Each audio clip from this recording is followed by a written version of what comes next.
Hi. I was just going to ask you a couple of things.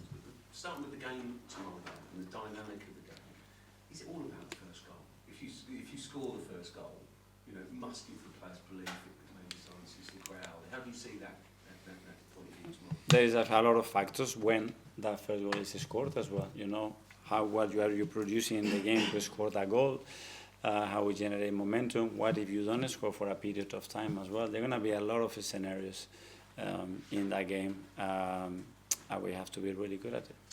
And you just see a belief, do you, in training that they can overturn it? Yeah, that's what when I talk about emotional state or the energy or the level of trust where we are today and we were just after the game, the disappointment because the manner of the result as well, the amount of chances that we missed that day and where we are today, I think is very different. Can I just ask you about the couple of young players who yeah. on Sunday for you? To put them into such big games like Man City, like a Newcastle, it's not just about ability, is it? It must be about their temperament, their mindset, their mentality. Can you just talk a bit about them and then sort of individually and why you have no fears for them on such big occasions? Yeah, for me, it's I think I mentioned it after the game. It's about how they compete, not just how they play.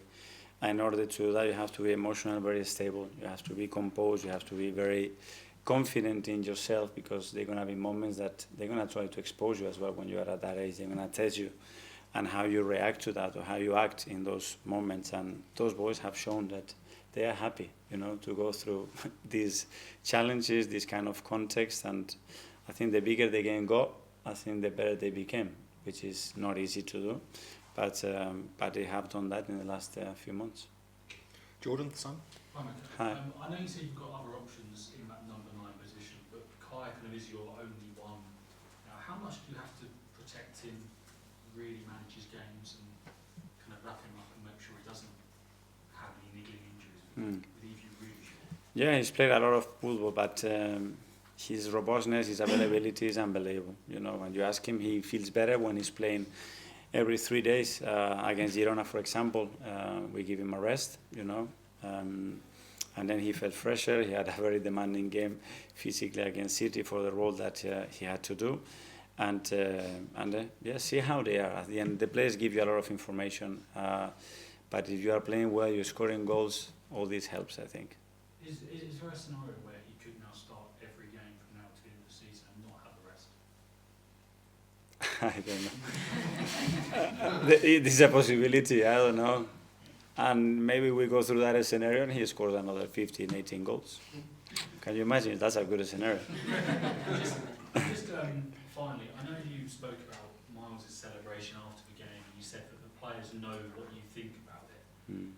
Is it more in a general terms, because you've had experience at Anfield with Jurgen Klopp and how you not wanting to rile up a crowd and you did, is that the case that you don't want to give an away ground in a game like this more motivation to be rolled up? You have to keep the emotion levels really steady. Yeah, but that's obviously something that playing at home or away is very, very different, you know, and we talk about those things and we have to understand each ground is different, their attitude, what they celebrate, what they don't is very different up north as well, here in London, and it's part of the game, part of the context of the game. Have you spoken to Myles about it? About? Personally with him? Yeah. No. Sam? Okay, just on that issue of Kai playing every game, he did this time last year. He started 22 of the last 23. You already been looking at it. 51 games. My kids do that. Ask me a question, they already know the answer. You mentioned the robustness. Sorry? You mentioned before his yeah. robustness. And just looking at his career, it's quite extraordinary how many games he has played. Where does that come from? Is that because he's doing extras often? Is it natural? What is it? Well, I think genetically is a powerhouse. You know, he's so well built. He's a player that anything you ask him, speed running zone 6, you know, to be very robust, to make long distance, he's happy to do. His body absorbs everything, but then he really looks after him. When you see the professional, how he lives his life, it's immaculate. You know, he does more than any other player there, you know, and that's not a coincidence. And then I think he's so intelligent, so he knows what is good for him and what is not. and we know how to manage him, and we believe that when he says something, that is for the right reason, not because he wants to avoid to do something. And when something works, don't touch it. Okay, just on the young lads again, how much do you think it's helped Ethan to have Myles and it's helped Myles to have Ethan? I think a lot. I mean, when you see those two just walking next to each other, talking to each other, there is something, there is a bond there, there is a chemistry that is. So I imagine that for them, especially because at the moment they're still in different dressing rooms. So Ethan cannot be in our dressing room still, which is unbelievable. He needs to get dressed somewhere else, even on match day. So to have somebody close to him, that has that trust, that confidence, that link, I think it's lucky. You are lucky. They are very lucky to have each other, I think. Does Myles change the first team? Now, yes, because now it's 20, yes. Isam? This, of course, was the first transfer window since Edu's departure. What's the difference been like underneath Jason Ato?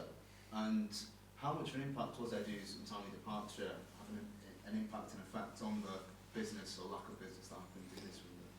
Well, the plan was more or less drawn, what we wanted to achieve in the window, and we have achieved certain things, and not all of the time, but this always happens in the summer as well. Last summer it was the same. So we want to do certain things.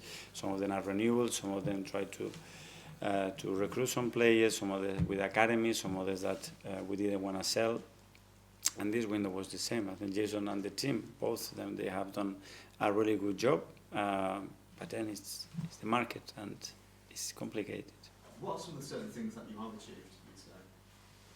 Well, certain players that we wanted to keep, extend our relationship with them, develop them for sure, and as well control the expectations, which I think it's very important. And of course, you're obviously linked with a number of strikers in this window, and there was an effort to bring someone in the last week or two.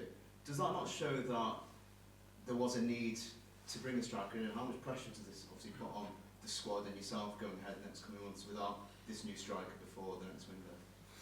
Well, but it was very similar narrative as well at the end of last season, and it's been for a while, which I understand. But as I said, there are certain things that we can do, some other things that we cannot do, and that's it. For me, is that we are honest with each other. We try to do our best. And what is the best for the team, what is the best for the club, and push.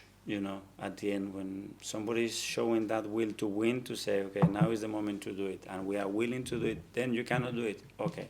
You can be disappointed, but at least you try your best. Okay, last couple now. First, Ed. Hi, Miguel. Just on transfers, a lot of the supporters, I think, were expecting a player to come in this window. Is there anything you can sort of say to reassure them about for the rest of the season that you have got enough in the squad to challenge on Premier League and all front?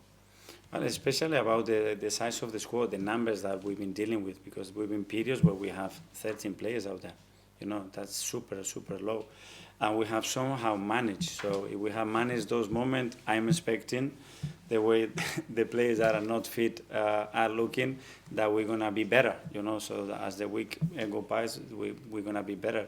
And I think we have managed to cope with that in a really good way. And I was just going to ask about Raheem Sterling as well. You mentioned that he can play through the middle potentially. How important is it that he can contribute more in the second half of the season, with the lack of forward options? Yeah, especially obviously with the injuries of Gavi and Bukayo, we know we have to elevate the numbers in terms of minutes for sure. We're going to have to share them, goals, assists, and contribution, and that's responsibility that we have to share because there is not an individual player that can cope with those two players going there. So we talked about it, and we're on our way of achieving it. Okay, Gary. Well, let's go. You did bid for Watkins. Was the simple reason you didn't get Watkins, you didn't meet Villa's valuation? They're not going to talk about any player. But given the player wanted to come. I cannot talk about any player. And given you've now got probably 6 months, most big deals, as you know, take quite a few months to sort out, and the big players need time for you to kind of persuade them to join. You've now probably got 6 months now to get the striker for the summer. When will you have your new sporting director in place that you can then start on working on those deals? Because obviously been in 3 months now without Edu. When's that process going to be completed, and when will we have someone? When we do have someone in place, that maybe you don't take the call the same way you probably did this month? Yeah, we have the sporting director, which is Jason. He's clear, and he's been since the departure of Edu from day one, giving full responsibility, all our support from that aspect, and what the club wants to do after that is not on me. It's a club decision to try to appoint the person that they believe is the best, and I will be in full support of that. But don't you need someone in sooner than later so that you don't, like you said on Sunday, you get phone calls and texts, so that you actually, some of the load is off your shoulders? Yeah, the decision, I think it will be done relatively quickly, whether it's Jason or somebody else, I don't know, but I think that decision will be done quite early. Okay, everyone. Yeah, Thanks a lot. thank Cheers. you. Thank you. Good luck tomorrow. Thank you very much.